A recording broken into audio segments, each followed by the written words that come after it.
మొదట ప్రార్థన చెయ్యాలి. ఏమని అంటే, నందీశ్వర నమస్తుభ్యం సాంబానంద ప్రదాయక మహాదేవస్య సేవార్థం ఆజ్ఞాం దాతుమర్హసి అని అడగాలి. అనుజ్ఞాం దాతుమర్హసి. నందీశ్వర నమస్తుభ్యం. నమస్తుభ్యం అంటే రెండు చేతులు కైమోడ్చి ఇలా శిరసు ఉంచి నమస్కరించాలి.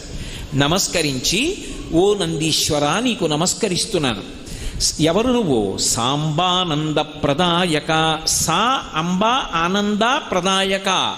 అమ్మతో కలిసి ఉన్నటువంటి శివుని యొక్క దర్శనాన్ని నాకు అనుగ్రహించగలిగినటువంటి వాడివి. వాళ్ళ ఇద్దరి దర్శనము చేత నేను ఆనందమును పొందేటట్టుగా చెయ్యగలిగిన వాడివి నువ్వు. నీ అనుగ్రహం లేకపోతే ఆయన దర్శనం లేదు.